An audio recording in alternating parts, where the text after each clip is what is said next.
Em maio de 2023, um país da África Oriental aprovou uma das legislações mais severas contra pessoas LGBT já vistas no século XXI.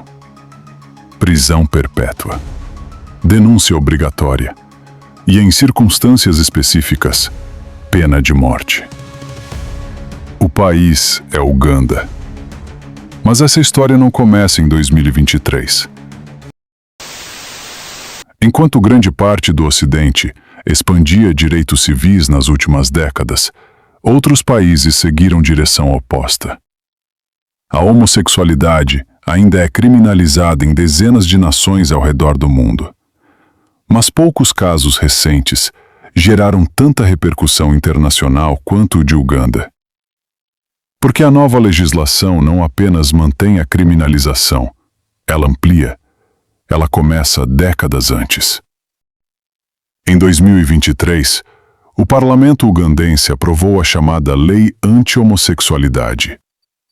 O presidente Yoweri Museveni sancionou o projeto, transformando-o oficialmente em lei.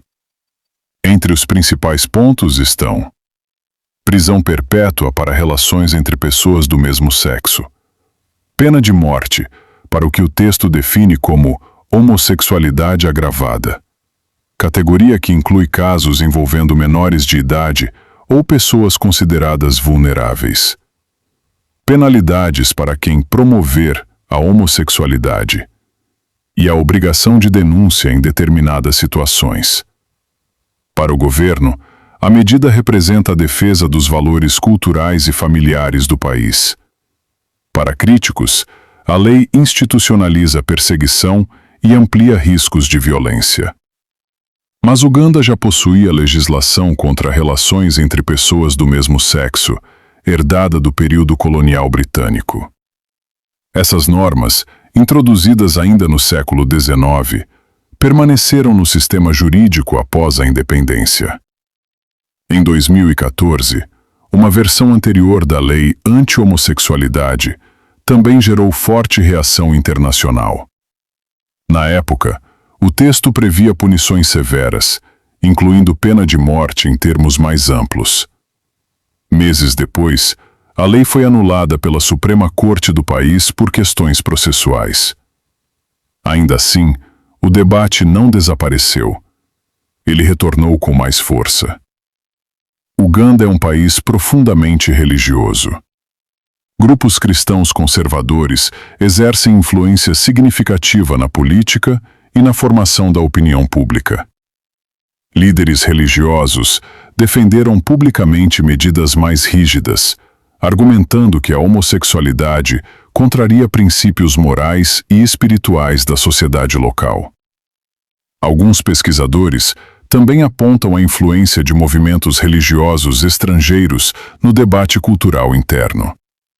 Ao mesmo tempo, autoridades ugandenses afirmam que o país está apenas reafirmando sua soberania diante de pressões externas.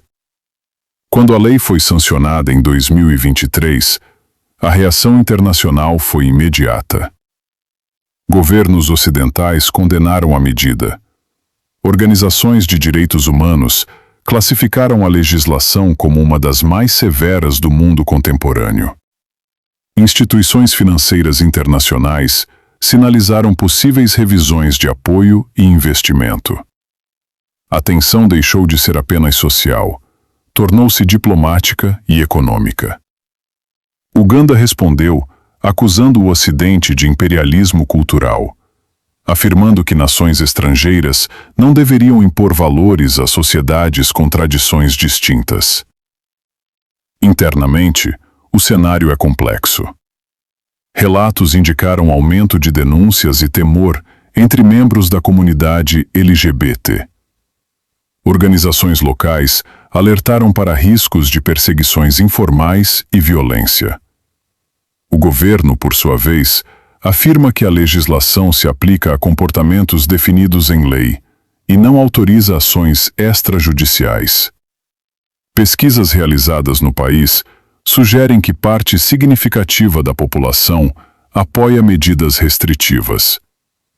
O debate interno não é idêntico ao debate externo. E é aqui que surge a questão central. Até onde vai a soberania nacional? E onde começa a responsabilidade internacional em relação aos direitos humanos? Para alguns, Uganda exerce seu direito de legislar de acordo com seus valores culturais e religiosos. Para outros, a lei viola princípios universais estabelecidos no sistema internacional pós-Segunda Guerra Mundial. Essa tensão não é exclusiva de Uganda.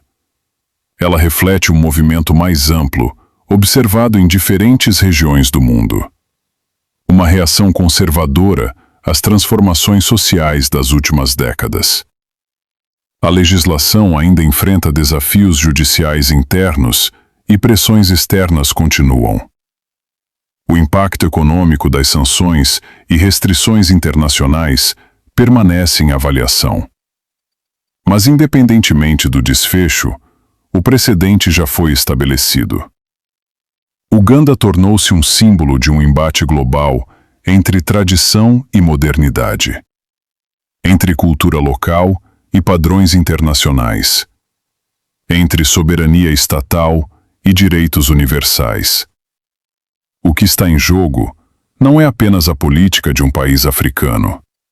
É a definição de quem determina os limites da lei no século XXI. E essa é uma discussão que ultrapassa fronteiras, porque quando valores colidem, quando culturas entram em confronto, quando política e moral se entrelaçam, o resultado raramente é simples. Uganda está no centro dessa tensão, e o desfecho dessa história ainda está sendo escrito. Esse é o ponto de atrito.